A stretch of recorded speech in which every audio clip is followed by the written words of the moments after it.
Assalamualaikum warahmatullahi wabarakatuh.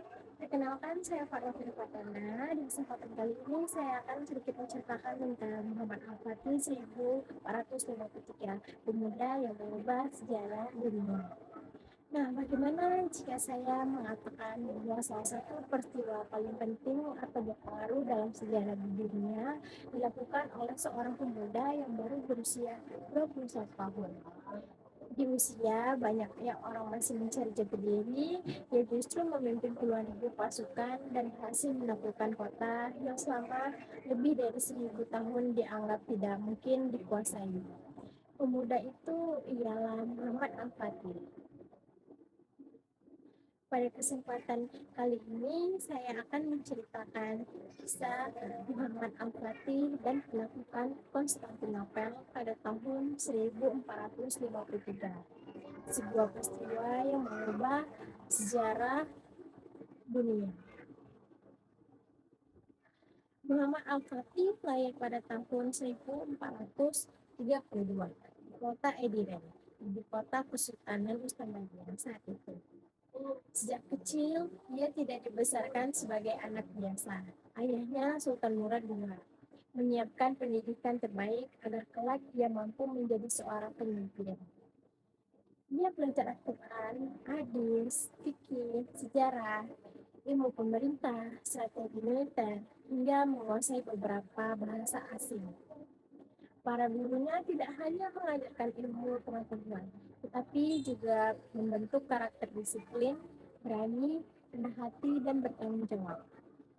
Salah satu hal yang paling memengaruhi kehidupan adalah hadis Nabi Muhammad SAW tentang penaklukan Konstantinopel. Hadis itu menjadi motivasi yang terus ia pegang hingga dewasa. Menjadi sultan di usia yang muda. Pada usia 19 tahun, Muhammad Al-Fatih diangkat menjadi sultan Kesultanan Utsmaniyah. Banyak kerajaan di Eropa yang menganggap usianya masih muda sebagai kelemahan.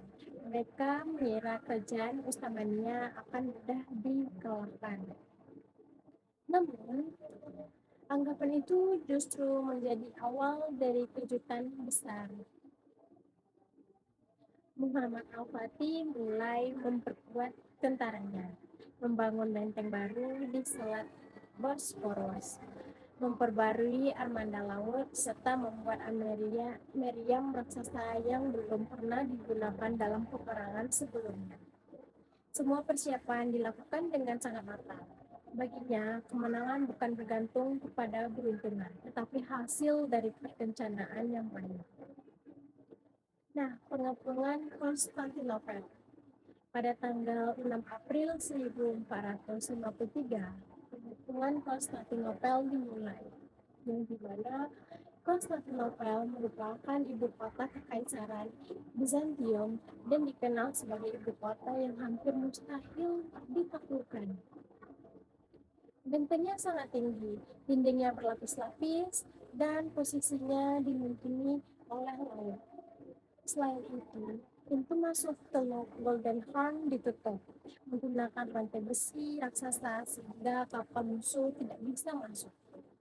Selama berminggu-minggu, pasukan Utsmaniyah berusaha menembus pertahanan kota, tapi hasilnya belum memuaskan.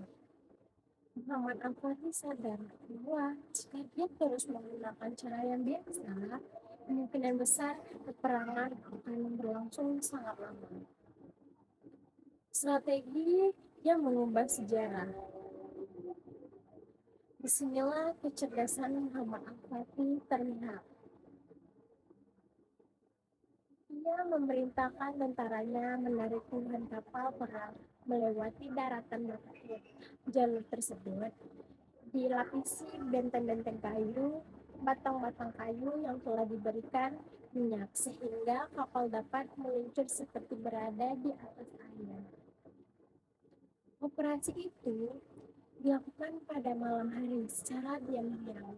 Saat matahari terbit, warga Konstantinopel dikejutkan oleh pemandangan yang tidak pernah mereka bayangkan. Kapal-kapal Utsmaniyah sudah berada di dalam Teluk gedung Teluk Golden Horn, tempat di belakang pertahanan mereka.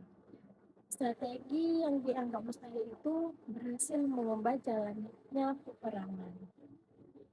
Kemenangan tahun 1453 pada tanggal 29 Mei 1453, setelah pengutungan selama 53 hari, benteng Konstantinopel akhirnya berhasil ditembus.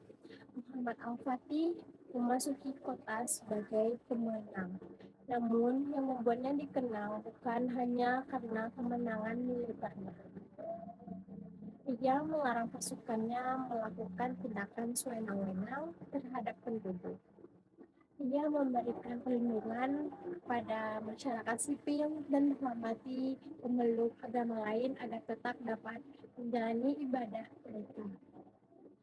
Sikap tersebut menunjukkan bahwa kemenangan sejati bukan hanya menaklukkan wilayah, tetapi juga menjaga keadilan dan kemanusiaan. Penaklukan ini sangat penting karena penaklukan Konstantinopel tidak hanya mengakhiri kekaisaran Bizantium yang telah berdiri dari 1000 tahun.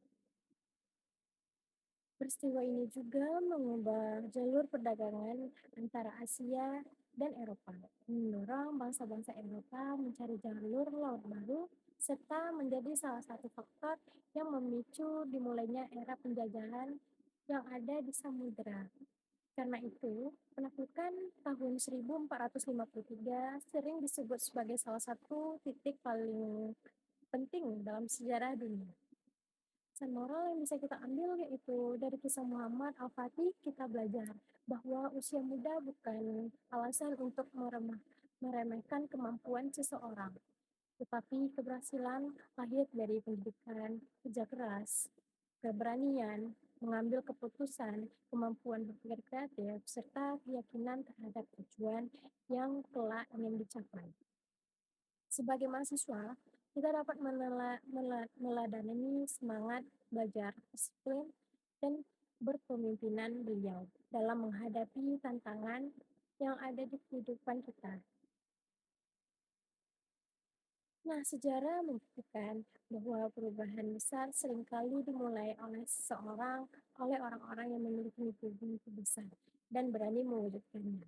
Muhammad Al-Fatih bukan hanya dikenal sebagai penakluk Konstantinopel, tapi juga sebagai pemimpin muda yang mampu menggabungkan kecerdasan, keberanian, strategi, dan sikap toleransi dalam kepemimpinan tersebut. Semoga kisah ini dapat menginspirasi kita untuk terus belajar, berpikir visioner, dan menjadi generasi yang mampu memberikan perubahan positif bagi bangsa dan dunia. Sekian dari saya. Assalamualaikum warahmatullahi wabarakatuh.